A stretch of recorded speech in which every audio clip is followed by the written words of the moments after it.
Sarah? Yeah, Alex? Do you think polyamory can be a form of political resistance? Oh, yeah, absolutely. It totally can. Unless we're all too depressed to have sex.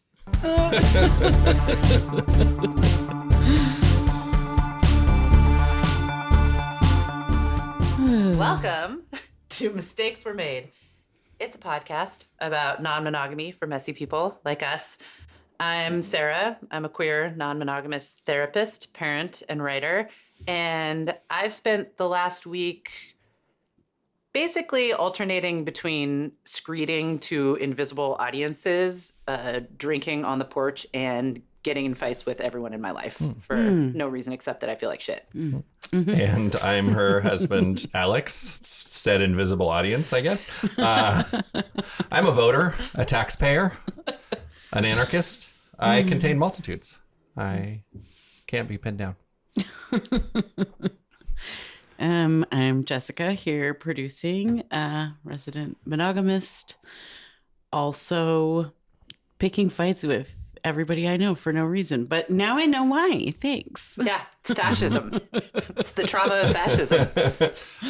We've definitely gotten in more fights just about the content of this episode and whether to even do it than any previous episode. I want you to know I also started 2 fights with other people in the middle of those fights via text. Nice. And that all happened in the last hour. As you might have guessed, today we are doing a special episode reacting to the election results. It will be coming out a couple of weeks after the election results, but you know what? You'll still probably be reacting. Wait, before you turn it off, give us a chance. I think we have. Turned it off. Can I turn it off? No, we've already decided we're doing this. We do have some big feelings about this all to work through, but also we have some frameworks and perspective for understanding what has happened, and maybe some ideas about how it all relates to polyamory, and some reflections on how to respond positively. Pressure. So No pressure. Get ready. This could be good. It might be okay. Before we dive into all of that stuff, though, let's start with the feelings part. I wanted to ask the two of you, how would you describe how you're feeling about the election, the 2024 election for president, in one word? If you just had one word to describe.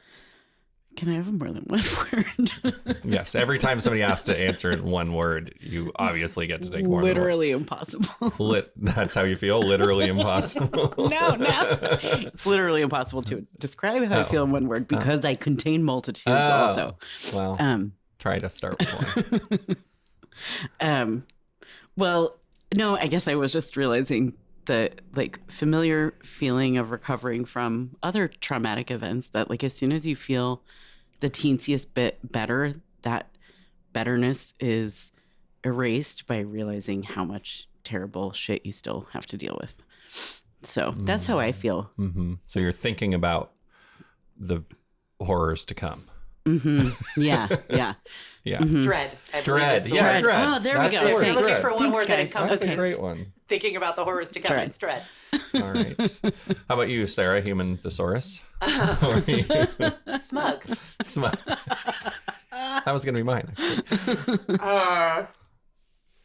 I mean, in a word, I guess I would just say really bad.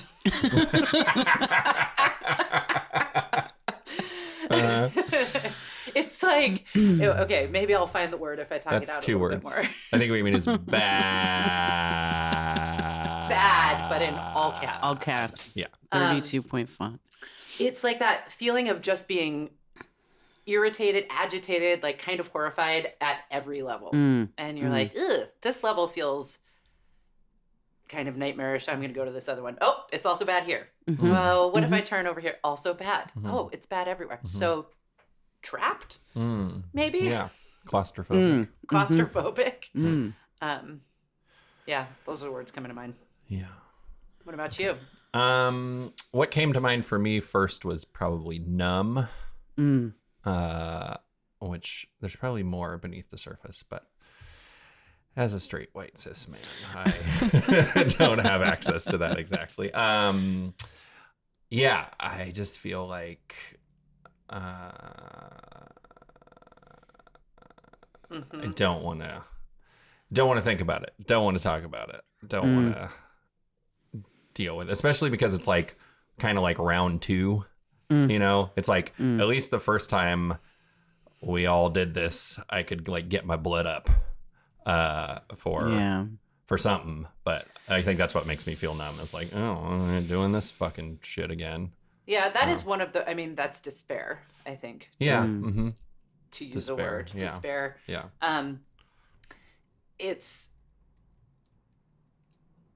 one of the things that is so hard about this experience now is it feels as though we have nothing new to say about what happened. Yeah. It's just a deepening of all of the conclusions that we already knew and had about this country and its march towards fascism, its commitment to racism, bigotry, misogyny, and violence.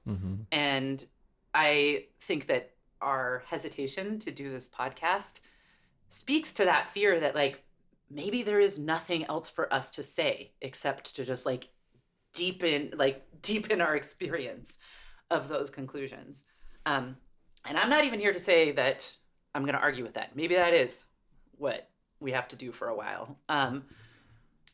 And I think the people that I've been listening to who have been like the most inspiring to me are people who are saying like, keep talking, keep engaging, keep close to each other. Don't turn away from the feelings that this brings up. And I also don't judge anybody who is handling this differently. I do think like there's a privilege element. And for me, given the privilege that I have, and I think it's worth noting that none of the three of us said afraid or scared in our one word response to what had happened. What has happened, what is happening, what continues to happen and refuses to stop happening. I am also scared, but I am aware that I have a lot of privilege of safety and a lot of responsibility related to my demographics as a white woman. And so I'm like holding the tension, being like, so maybe we don't need to hear from you? And the kind of competing tension of you're not allowed to just turn away. And I guess that's the other thing I wanted to mention. Yeah.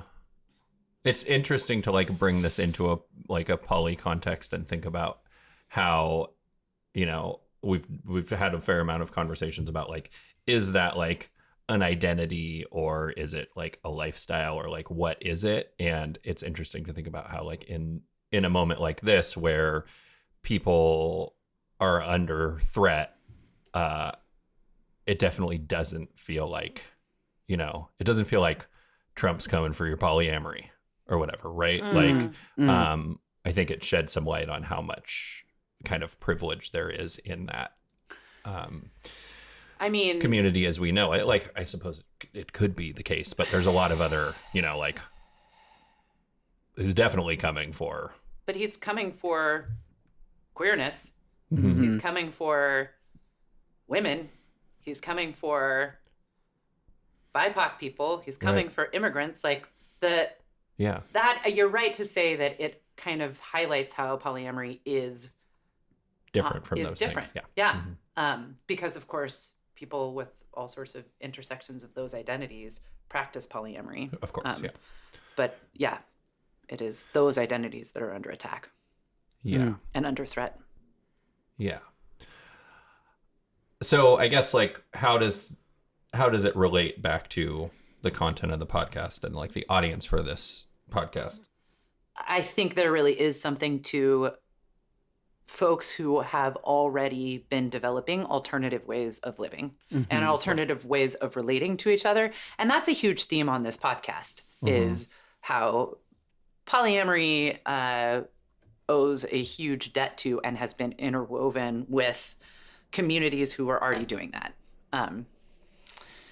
And whether that's queer communities, BIPOC communities, indigenous communities, but this idea that we are finding ways to live outside of the existing systems and build community outside of them. So I think that there is a connection here, because when we imagine how we live through the next 4 years and whatever comes after, and how we are going to spend that time and how we are going to show up for each other, I think those alternative ways of living and relating and communities will be absolutely central to that. And my hope is that that is one thing that has changed, at least for in my life, since the 2016 election.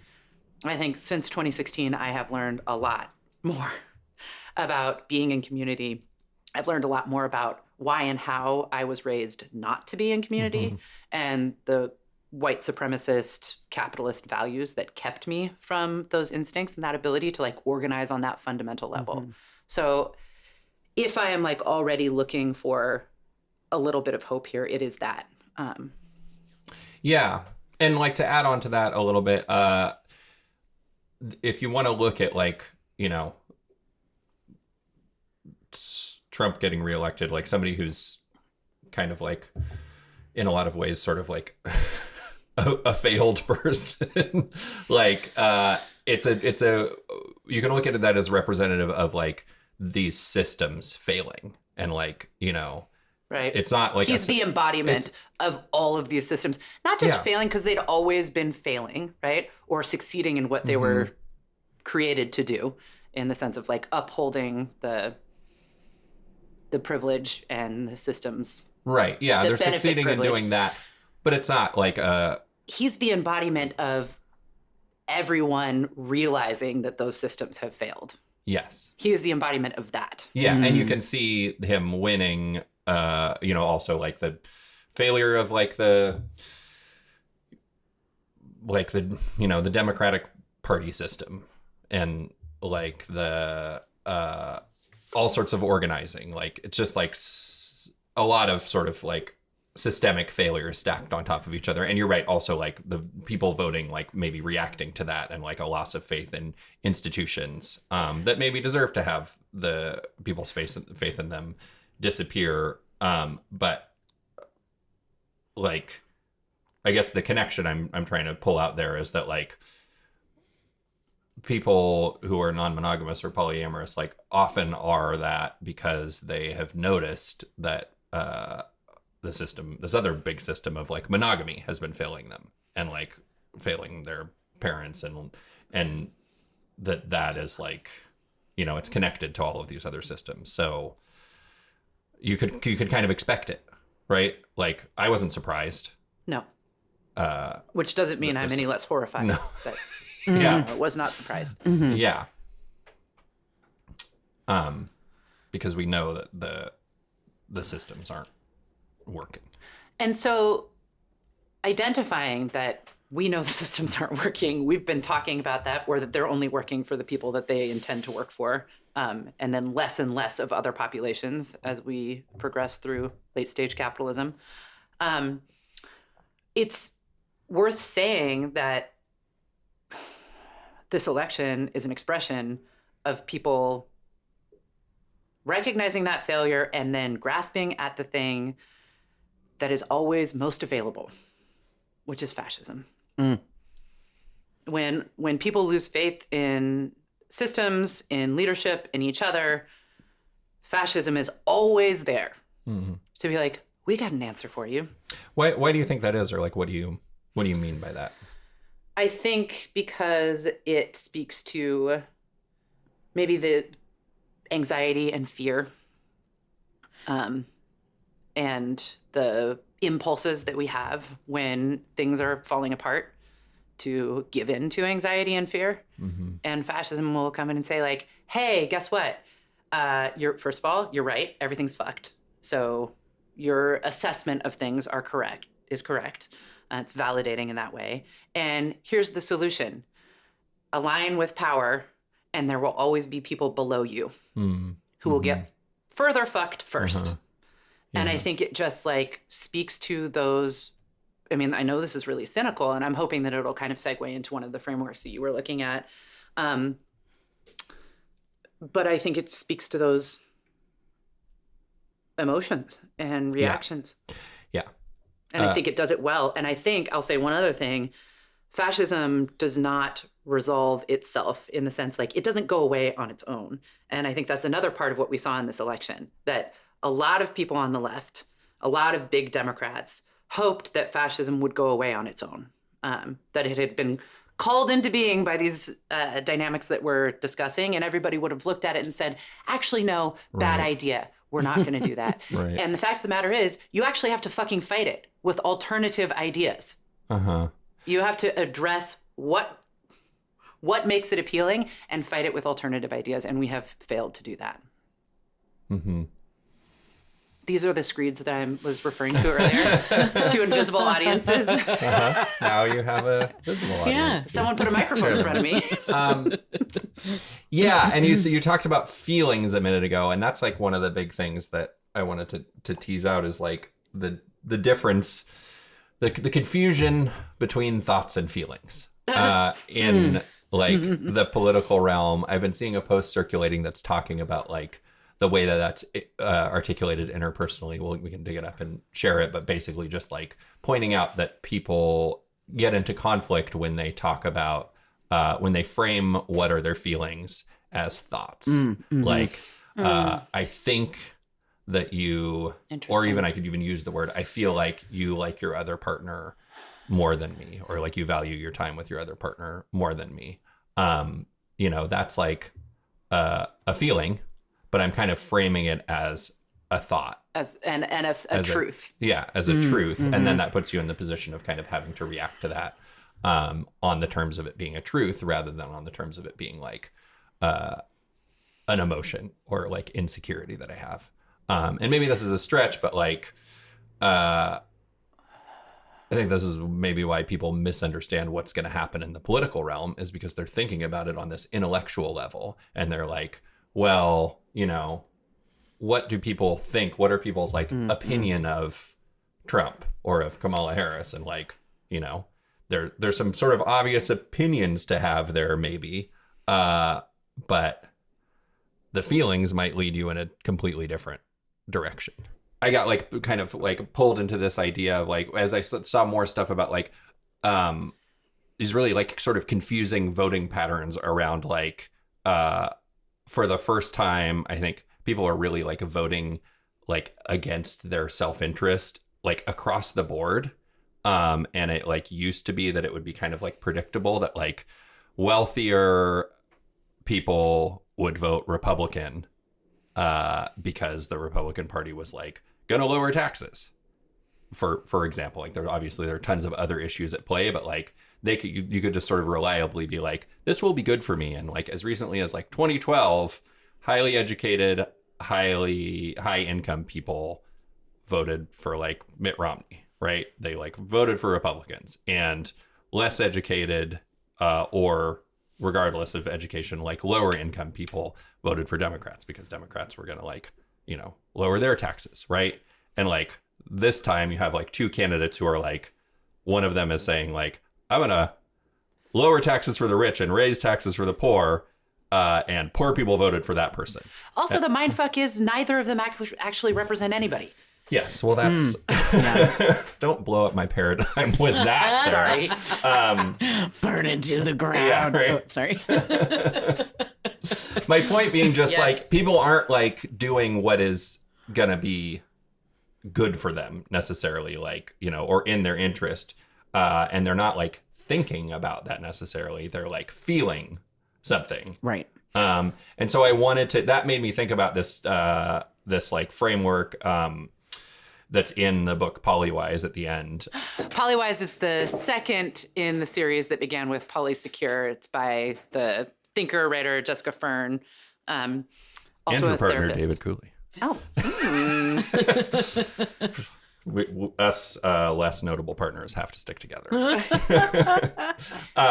Yeah, so in there, it's like trying to explain, trying to sort of understand like the different phases that people can be at emotionally. And the reason I thought of it is because it like starts to explain just like on a deeper level, like I think a lot of the political analysis of like why people vote the way they do or how they're going to vote and like the expressions of democracy kind of like are sort of like flat. And they're like, we're all these like rational actors who are understanding things in the exact same way and like, are going to be kind of like psychologically behave in the same way. But that's like not true. And frameworks like this sort of suggest that like people are at different places in the way they understand themselves and they relate to the rest of the world.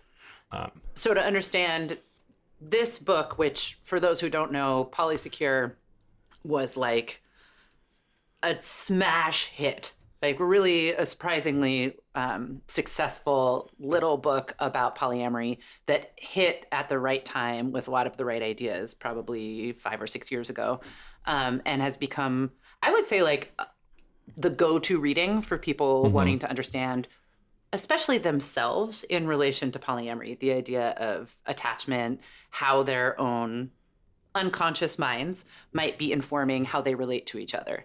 And so this second book, it sounds like there's a theory inside of it about how people can be in different stages of understanding themselves and how that might inform their relationships. And you're hearing something in that helps you understand the election. Maybe. I don't know how much it helps me understand the election, but a little bit. So it's not Jessica Fern's theory. It's this guy, psychologist Robert Keegan's theory. And rather than talking about like just development, like through time, or like through the progression of your life, it's sort of like development through phases that might not be reflective of your age. So like the first one is like very just for like little babies, and then the second one is like the kind of teenage one, and it's like talking about how you have this impulsive mind that is just responding to and behaving based on like the sort of direct consequences of what will happen if you do something. So like if you transgress, you will be punished, and that will be unpleasant or inconvenient, and so you don't do that. It's like the awareness of consequences. And that's what informs how you make decisions. Right. So we were talking about this the other day in the context of like the decision to cheat. And that's one of the examples that she uses. So like a person in the sort of imperial mind state will... Which imperial is the very first one? It's like the second one. We're skipping the first one. The first one is just babies who are like, I want things. Give me a thing. Right. Oh, okay. Baby's always cheating. Can't trust a baby in a relationship. Okay, so the like kind of teenage one is the kind of teenage one, but does extend, beyond that for some people is, especially like I think characters in movies and TV shows are often represented this way, especially like the villains. But basically they're like, I'm not going to cheat because the consequences of cheating, if I get caught, will be inconvenient for me. Okay. Right? So there's not really any morality. It's just like, what are the consequences? And then the next phase is the socialized mind, where you're thinking more about the collective and how you're getting like signals and messages about what is right and wrong and what other people think is right and wrong in your community, right? So using that example of cheating, like you wouldn't cheat because you would know that it was like morally wrong because your community told you that. And you can see how the consequences of getting caught cheating in that context are like a little bit different. It's not just that you're going to get like divorced or something like that, but you will be like shunned by the community. You'll have less esteem. Right. Yeah. And it sounds like you're more aware of how you're impacting others and the collective, and you want to be seen in higher esteem and as like a good participant in that. Exactly. And you're concerned about other people's opinions and perspectives. And then I think we see like a lot of people who were attracted to polyamory moving from like environments that are very like heavily socialized like that, like religious context, to a more kind of like individualized perspective, where they're like starting to quote unquote like think for themselves, or like this is what he calls the self-authoring mind. So in Polywise, they summarize this like, our aim is not to please others, but to live out our values and author a unique personal sense of purpose. So you can see how it's like, the idea is like moving from what do other people think of me and expect of me, and how do I gain esteem in that framework, to I have something unique and specific to my experience of being alive, and I want to explore that. Right. So like, I'm not going to cheat because that will harm my partner, and in harming my partner, I would be going against my own values, or like, you know, I would be out of alignment with myself, my sense of self. yeah, exactly. So yeah, we want to be free to live in alignment with our own thoughts, feelings, and values. And this can sometimes feel like, if you're coming from the previous socialized mind kind of state, then you're like, oh, I've like had this personal awakening that I like realize now that I'm gonna be my own guide, kind of, and I can like, you know, find this meaning and value inside of myself. I'm hoping there's another stage. There is. Oh, good. I'm like, that sounds mighty individualistic. Yeah, it does. Yes. And I think that's one critique of this entire framework is that it sort of like pits individualism against collectivism. Anyway, yes, the last one is the self-transforming mind, where we have capacity to simultaneously embrace our individuality as well as our relational and collective realities. And we're not tied to any particular identity or role, even the ones we create for ourselves. We're continuously recreating ourselves in the context of new relationships and life experiences, which is confusing to me. Perhaps, sounds exhausting. Perhaps because I haven't reached this this phase. Who's got time for all that? And maybe I never will.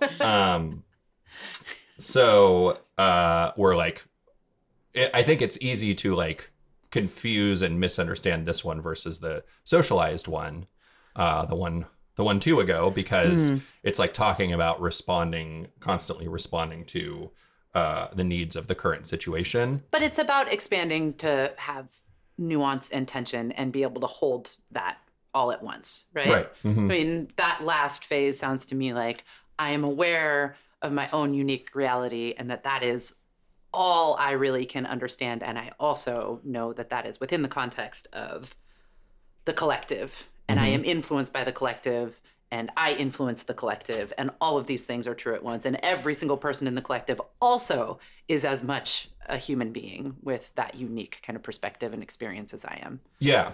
And I guess to stick with the cheating example, it might be that like you've moved beyond the idea that like I don't cheat because that's against my own personal morals, to like, well, I'm actually going to cheat in this situation because that's what the situation calls for. And I'm like, what is cheating anyway? Yes, exactly. And I'm Is like, shoplifting actually a crime? Right. Yeah. Right. And, or, is there a container in which I can cheat and explore what that feels like without being ruled by the unconscious mind or actively hurting others? Yeah. And you can sort of see how, yeah, exactly. Right. And you can also see how like the reason this is like confusing when I was reading this and trying to think about like, which of these categories do I fit into, which I'm sure everybody would. Like on the one hand, you might be like, I am a completely self-authoring mind and I'm like independent and autonomous and I'm evaluating every situation. But you might also be like, oh, I'm just doing transgressive things. I'm like a fucking teenager doing transgressive things when I want to, and just like self-justifying those things. Right. I mean, what I hear in that is that it's dynamic. Yes, and that it's in fact engaging with the dynamism of it that is emblematic of that life stage. Yeah. So what I'm curious to ask you, Sarah, I guess, is like hearing all of that, like, does it kind of resonate, and especially maybe like with your clients who are typically like people who are either queer and or polyamorous, and are in some sort of like exploratory life phase, probably. Like, would you think of them as fitting into, like, do these categories feel like they sort of apply? And can you see how different people fit into different ones, or are they all kind of, do they feel like they're all kind of in the same one? What I would say as we were listening to this is that I was thinking about myself, people I know, and my clients. And I think we all probably could map to different phases of development based on what sector of our lives we might be talking about. Professional, intimate, interpersonal, sexual, political, creative, caregiving. I think I could just hear myself. I'm like, well, in that sector, I feel like I'm definitely in that fifth category. And I'm like, but in that sector, probably still a baby. Right. And they talk about that a little in the book, that like you might be, a self-authoring kind of person in all realms of your life, other than you go back home to hang out with your family and suddenly you like revert to like a sort of teenage state. So yeah, I think you're absolutely right that it's so I think it's an interesting framework in the sense that it kind of helps us understand ourselves and like where our own development like has progressed forward and allowed us to expand and hold a lot of nuance and kind of be able to engage with ourselves in context and vice versa, and areas where we're like, well, it's a lot harder to do that there. And I'm curious to throw the question back to the two of you of what the fuck does this have to do with the election? And why? I mean, I think it's fascinating and I love it, but I'm curious, like you were reading this in the lead up to the election. How do those ideas link for you and or Jessica? Yeah, I guess I should answer that since I brought it up. People talk a lot about like being in like a bubble. Right. Oh, and I'm in like a liberal bubble, quote unquote. Right. We were just talking about this at the coffee shop this morning. So I couldn't understand. I couldn't foresee what was going to happen. And I don't really feel like I do feel like I'm in a liberal bubble, but I don't identify as like a liberal or necessarily relate to people who are like, just like Democrats, always good. Liberal ideas, always good. Right. It's a little bit more or a lot more nuanced than that. But I do feel like I'm in a bubble of people who have a pretty sophisticated understanding of themselves and their own behavior and their motivations, and are like analytical about that and questioning about that. Curious about it. Like they see it as a big part of the material of being alive. So like if I heard like fucking Joe Rogan talking to Trump and they said some shit that like resonated with me on an emotional level, I wouldn't just be like, fuck yeah, I'm voting for Trump. I would be like, why do I feel that way? Like, what do I like about this What do I like about this? And would have like an internal dialogue about how it related to who I was. Right. And, so that's kind of different from the socialized perspective, and it's different from this like impulsive kind of imperial perspective. And so I guess what was from a sort of self-congratulatory place, it made me think about these phases and be like, oh, if a lot of people are like operating from, and I do think this is flawed and I want to unpack it, but like if a lot of people are operating from more, either like voting for who they're sort of told to or who their community says is the right person to vote for. And that could certainly be, it could be Trump, it could be Kamala Harris. Like there are certainly like liberal democratic, like I grew up in a liberal democratic such community where you're just like, this is what's right. Like my parents taught me, I would remember asking my parents, like, what's the difference between Democrats and Republicans? And my parents being like, well, Republicans are bad and Democrats are good, right? That sounds like them, yeah. Yeah, exactly. So the idea that, millions of people would have kind of like dealt with the election, come to the election in this way that was completely baffling to me and the people who are in my bubble, it sort of like feels better to understand like, oh, because everybody is not coming to their decision for who to vote for in the same way that I am, or the people in my community are. Where they're like, oh my gosh, why do I feel this way about this? Why do I respond to this? But instead they're just like, I want to do the thing that my community says is the right thing to do, and so that's what I'm going to do. Yeah. Or even just like thinking about like the trap of like being like, you should try to understand, Trump voters more. Right? Like that was the narrative after 2016. No thanks. Right?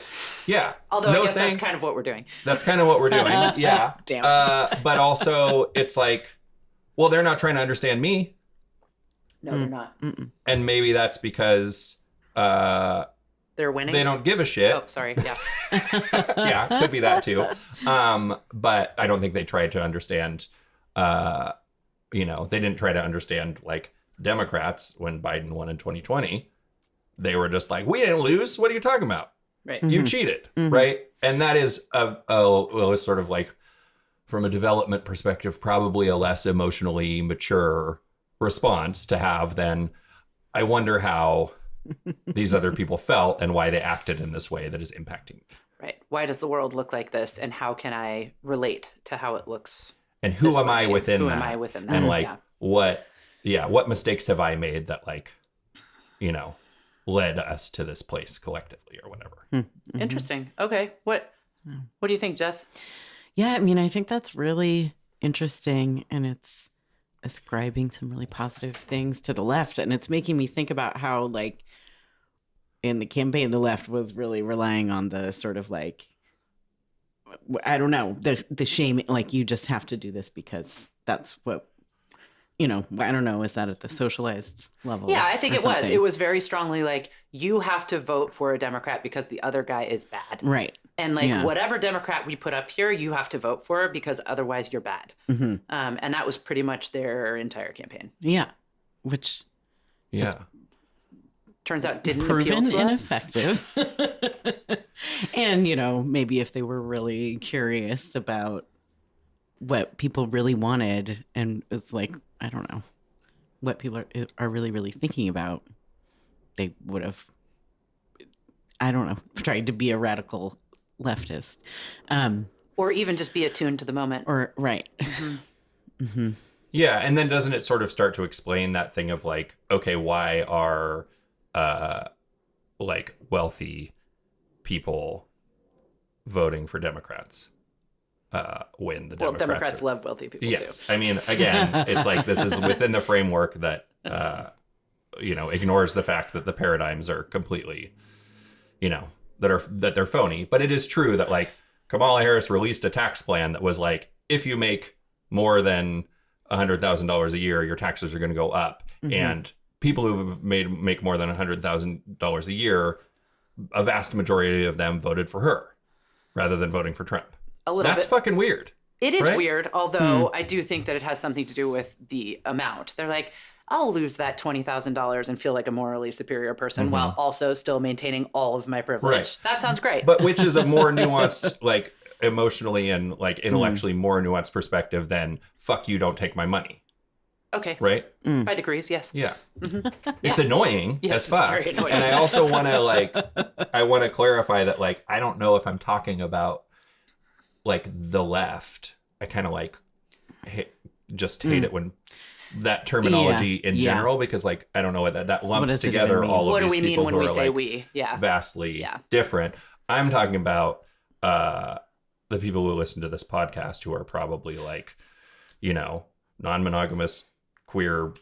I don't really know about like education levels or whatever. I don't know if that matters, but like emotionally, they're not voting for Republicans. In terms of like development, like these levels of development, they're in like the last two phases probably. And like when Jessica Fern, like in this book, talks about like people's orientation towards non-monogamy through these frameworks, she's saying like you can be monogamous or non-monogamous in any of these frameworks, but like in the socialized phase, you would be like, here are the rules of non-monogamy that have been presented to me, and I'm going to follow those rules. It's like very prescriptive. And then somebody in the self-authoring or self-transforming phase is much more like non-monogamy appeals to me because it does what I need it to do, and I'm going to follow the rules that work for me, and I'm going to develop those rules that work for me. Larger exploration of my life. And then in the self-transforming phase, it's even beyond that. Just like I'm non-monogamous now because non-monogamy works for me, but I don't actually give a shit about the label whatsoever. I might be monogamous at some point. I might be non-monogamous. It's just a descriptor for what I want to do now with myself.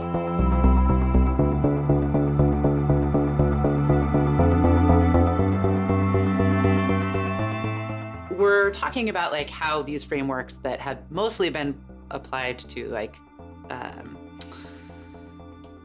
individual psychology and how it relates to the group, I would say. Yeah. And you know, we were probably looking at these in part because we're interested in that, because we have a podcast about polyamory, and so it's obvious how those things relate to each other. And then this big horrible election of fascist happened, and we were like, how do these things help us understand that too? Because that's also about the collective, and it's also about individual psychology. Yes. Good recap. Yeah. I was orienting myself. Just reorienting myself. So one of the things that someone sent me that offered a framework that I've been thinking over for the past week was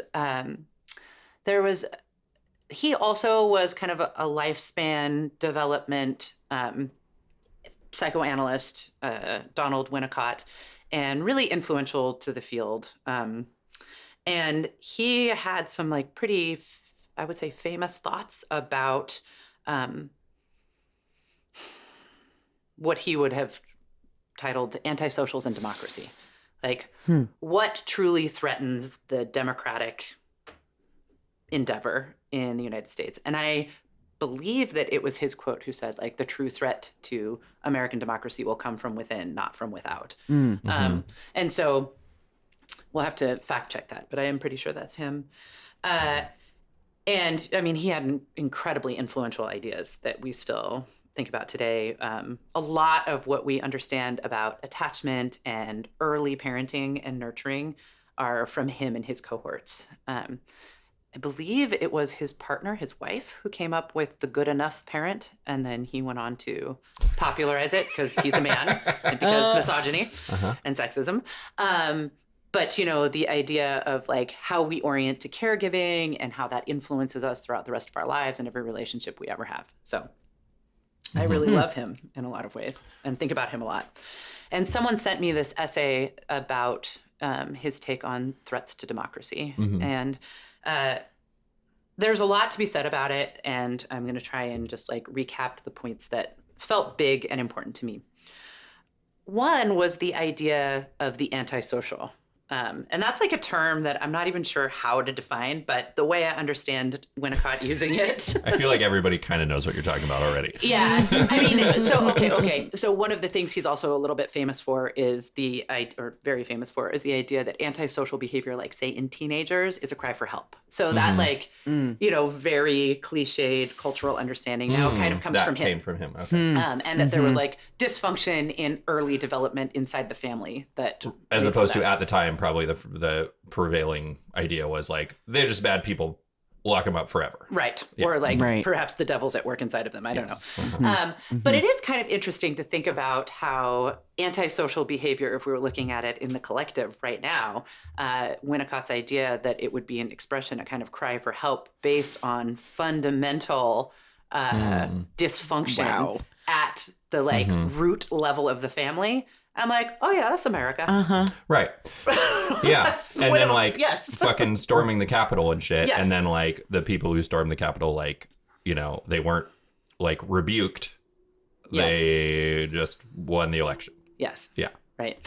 So that's one way to understand it. I think he was talking about in various ways the unconscious mind influencing the way people behave and how much people on an individual or a collective level are aware of that. We are all, Winnicott would say, and I would agree, that we are all influenced by the unconscious mind all the time.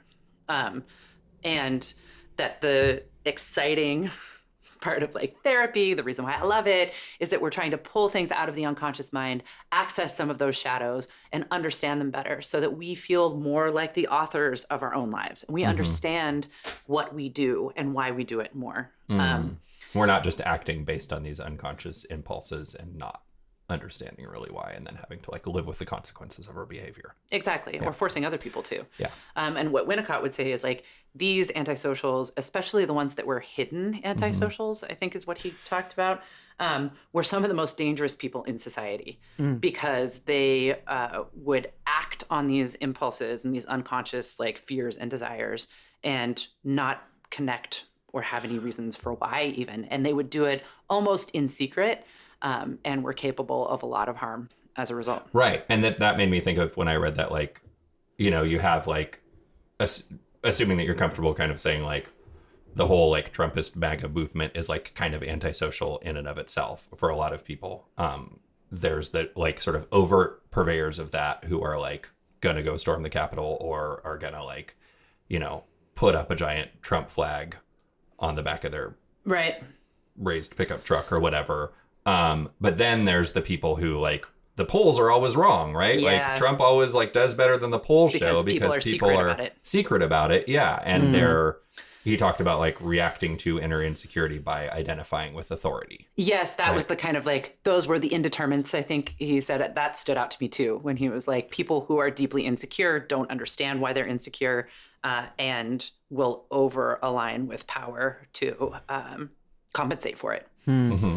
And so I do think that this framework felt valuable to me in thinking about what had happened in the election. And I want to identify like all of this has like a whiff of elitism about it. I'm not sure that I care at this particular point. But, you know, it's a little bit like we're more evolved, you're less evolved.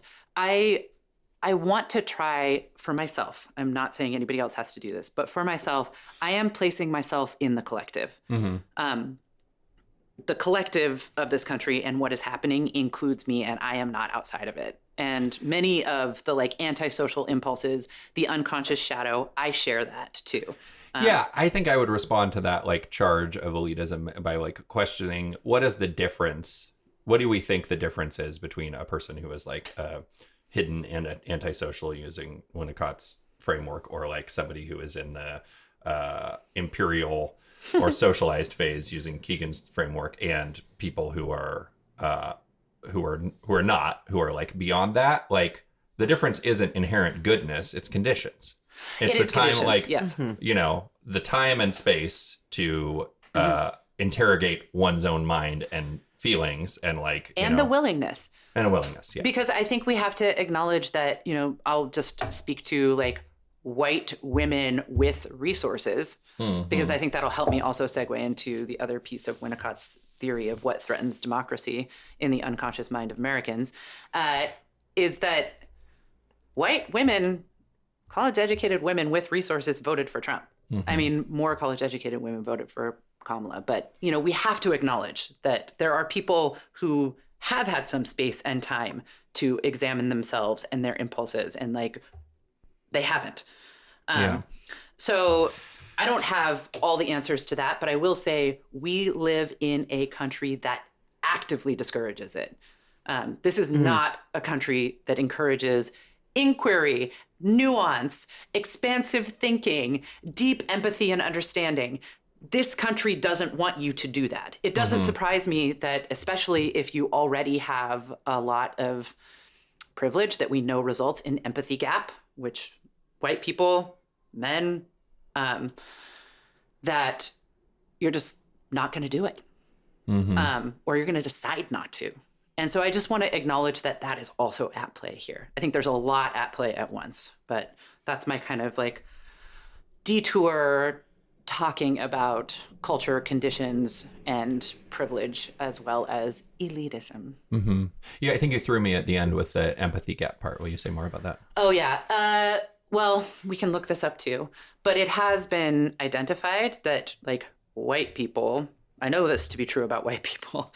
I think it might be true about other groups with privilege, but that there is an empathy gap, and that the more privilege that you have inside of this culture, I'm sure it probably replicates in other cultures, but I don't know, the less able you are to demonstrate empathy for other people. And I think it's generally understood, especially among like the radical left, that that's because you have to have empathy systematically discouraged in the culture and in the development of people who are upholding systems of violent privilege. You can't be empathetic and be actively upholding white supremacy. Right. Yeah, and this might be something that starts to fuck up the Keegan's theories, and where the like individualism, the hyper individualism that the individualist context that was sort of like created in, because people with more privilege like are in theory going to have more space to like progress through, like I was just saying a minute ago, to like progress through those like stages of development and become more like you know, self-critical and self-analytical and shit like that. But I suppose if they're also in this position of like privilege, needing to protect the privilege that they have, then maybe they're just gonna use that to self-justify their own behavior. Yeah, I think it's not the only condition. Yeah, I think we have to. And I give you liberal Democrats. Liberal Democrats, exactly. Fucking exactly. We have manifest them. Yes, we have manifest them. Yeah. So that was one of the things that I was thinking about. And like, what are the conditions for empathy? What are the conditions for pulling the unconscious, like, into the conscious mind, from the shadow into the light? How does our culture and history influence that? How does our how do our identities influence that? How was that on display in the election? That's one of the ways I've been thinking about it. Another thing that Winnicott talked about that I had to mention here because I guess it really struck me was he talked in the same essay or in his same writings about antisocial and the unconscious mind and the threats to democracy, about the fear of woman and why you saw so few women leaders throughout the world. And I don't think we can talk about this election without talking about that, especially since he spoke so directly to it.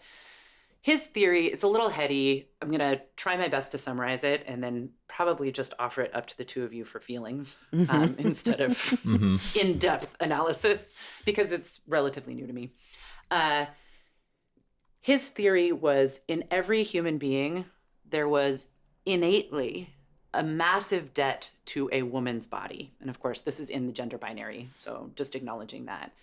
You would not be here if you had not been nurtured inside of, birthed by, and kept alive by a woman's body, right? Or a body that had those capabilities most commonly associated with women. And that for a lot of people, that incredible debt was so impossible to face that it became inverted and became contempt. And that in collective societies where like control of women's bodies and cultures where control of women's bodies becomes central, it's because this kind of antisocial inversion is so overwhelming and likely intersects with all of these other systems of control that we're talking about. And so he talked a lot about how dictatorship will always feature the controlling of women and the demand for her love and loyalty and devotion in the face of like her own inferiority. And so I think as I look at the numbers of women who voted for Trump, I think about that a lot because that fear of women is not only in men, it is also in women and goes unexamined and I think is like at work in the unconscious mind of all of us. And I read it and felt really gross and awful in a way that seemed important. So I offer that to you. What do you two think about it?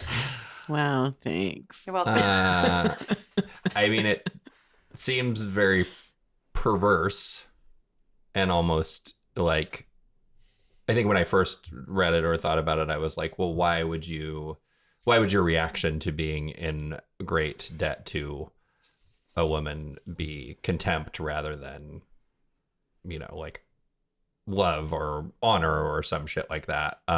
But clearly that's not what's happening. So it seems like perverse and illogical and rings extremely true based on the evidence that we have. Yeah. And I think connects back to themes that we've talked about in this podcast before about the pervasiveness of misogyny, racism, other systems of control, even inside, and sometimes especially inside the left and inside poly communities, and how like really aware of those things we always need to be because they are so powerfully influential. Yeah. And I guess it also makes me think about like on a interpersonal level, when I hear you, or as a man hear you or another female partner talk about the specific like sexism or specific struggles as that you experience as a woman, it is, I think, common for me and for other men to like to have a difficult reaction to that and have a really hard time holding it. Because they feel guilty. Yeah. Because of Winnicott's original assessment. Because you feel guilty, because I feel guilty, and because I can't, by definition, relate to it, right? Like I can't, whatever, I don't know, empathy or sympathy, like which one's which, but usually that's rooted in some sort of shared experience where you could be like, I have experienced this thing. And so, I can understand what you're experiencing. And it's sort of like by definition, you can't, right? I don't know what it's like to be a woman in a sexist, misogynist world. I can like listen and hear about it, but I can't experience it myself. And so the sort of most impulsive antisocial reaction is like, I hate women. yeah. And like, no, that's not true. I hate women. And you could see that playing out in the like political realm, like, you know, women, a female candidate for president, being like, well, this is like a thing that really should have fucking happened by now, right? May I? Yes. Use... No. Silence. I want to come back to I'm your talking. Keegan theory. I think a lot of men that I know are in the imperial stage of development when it comes to how they relate to their feelings about women. Right. And that's, I don't want to get in trouble. Uh-huh. And like sometimes moving Yeah. into the, I understand how I'm supposed to be in good community and what my community expects of me regarding my behavior, but I feel like it's somewhere in there. Yeah. And when we're talking about like the areas of development where we feel less evolved, I would say that's one I observe commonly in male partners that I've had and men who I love. Uh-huh. Yeah. And like if you're in the self-authoring or like self-transforming phase, you would probably be questioning your own gender. Yeah. Exactly. And sexuality. Right. Yes. And like, again, hence like why like queer and trans people right now are just like, what the fuck is going on? What are y'all doing? Right. Because they have a much more nuanced understanding of like who all are of you this even? stuff, Yeah. kind of by definition. Yeah. Yeah. And so I think you can map some of this also to privilege. And I think a lot of white people that I know in well-meaning white people are in earlier stages of development when it comes to actually engaging with white supremacy and trying to dismantle it. And I would say if you were in those further stages of development, when we are in those further stages of development in regards to radical politics, the ones that we care about, we are actively dismantling them. Actively. Right. Because we don't actually see that these systems and the way they impact us as being profoundly different from any of the other systems that impact us. We are dismantling them together. Right. We're And doing it in the way we live and the way we relate to each other. When people all the talk time. about doing the work, quote unquote, like that's what they're talking about.